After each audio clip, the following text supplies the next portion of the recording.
இடம்பொருள் நேயர்களுக்கு வணக்கம். ஸோ இன்னைக்கு பார்த்தீங்க அப்படின்னா இப்போ பாக்யலட்சுமி சீரியலில் இப்போ ஒரு பக்கம் ஜெனியை இந்த வீட்டை விட்டு பிச்சுக்கிட்டு போகிற மாதிரி ஒரு சம்பவத்தை பண்ண வைக்க போகிறாங்க. இது வரைக்கும் பார்த்தீங்க அப்படின்னா ஜெனி இந்த வீட்டில் என்ன விஷயங்கள் செஞ்சுருந்தாலும் ரொம்பவே நல்ல மருமகளாகவும் இந்த வீட்டில் இருக்கவங்களோட பேசுகிறதுலேருந்து எல்லாருடைய நலனுக்காக ரொம்ப யோசிக்கிற, தன்னை பற்றி பெருசாக சுயநலமாலாம் எதையுமே யோசிச்சதே கிடையாது. அவங்க ஈவன் செடியனை கூட பார்த்தீங்கன்னா இப்படி நடந்துக்கோ அப்படி நடந்துக்கோன்னு பெருசாக ரூல்ஸ் எல்லாம் முன்னாடி போட்டதில்லை. பேசுப்பா இது என்னப்பா இருக்குது அப்படின்னு சொல்லி தான் இவங்களே அந்த மாலினிட்டெல்லாம் பேச சொன்னாங்க. அவங்களுக்கு உன் மேலே க்ரஷ் இருந்தாலும் உன் மேலே எனக்கு நம்பிக்கை இருக்குன்ட்டு. ஆனால் செடியன் இவங்களை புரிஞ்சிக்காமல் ஒரு தப்பு செஞ்சதுனால இப்போ கடைசியில் அவங்களுடைய மொத்த கேரக்டரை இப்போ மாறி இப்போ பார்த்தீங்க அப்படின்னா ஒரு பக்கம் செடியனை சந்தேகப்பட இந்த வீட்டில் இருக்க எல்லாருமே நம்மளை பெருசில் நினைக்கிறாங்க, நம்மளை உதாசீனப்படுத்துகிறாங்க அப்படின்னு சொல்லிட்டு ஒரு எண்ணம் வர ஆரம்பிச்சிச்சு. இது பெருசாக பூகம்பமாக வெடிச்சு இவங்க தனி கொடுத்தனம் போகிறதுக்கே வாய்ப்பு இருக்க மாதிரி தெரியுது.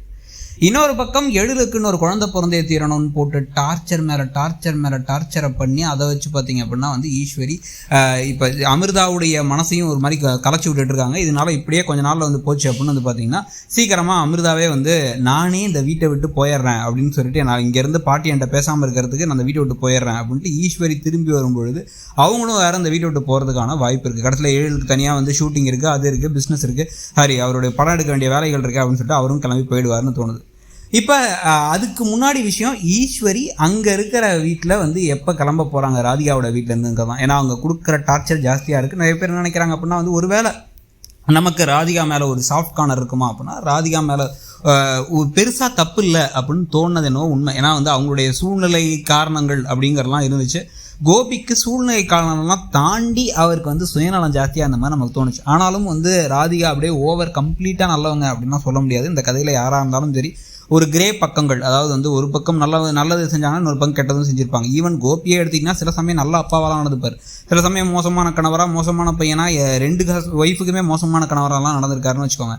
ஸோ இப்போ இதுக்கெல்லாம் சேர்த்து வச்சு இப்போ பார்த்தீங்கன்னா இந்த கதையில் அடுத்து என்ன பெரிய திருப்பம் வரப்போகுது அப்படின்னா ஈஸ்வரியை அந்த வீட்டை விட்டு துரத்த சொல்லி ராதிகாவும் கமலாவும் போட்டு திருப்பி கோபியோட காதில் சொல்லிட்டு இருக்காங்க. ஏன்னா அதில் ஒரு பக்கம் அவங்களுக்கு இதுக்கு மேலே தாங்க முடியாது. இந்த வீடே 2 ரூம் தான் இருக்குது, இதில் அந்தமாக ரூமை ஷேரும் பண்ண மாட்டாங்க, கடத்தில் ஹாலில் படுத்து தூங்க வேண்டியதாக இருக்குது அப்படின்னா அவங்களுக்கு பிரச்சனையெல்லாம் ஓடிட்டு இருக்கு.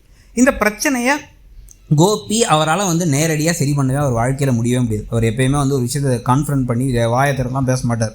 மற்றவங்க மேலே தப்புனா பேசுவார். தான் சம்மந்தப்பட்ட விஷயம்னா அம்மா ராதிகா அப்படின்னு சொல்லிட்டு எதாவது உளறிட்டு இருப்பார்.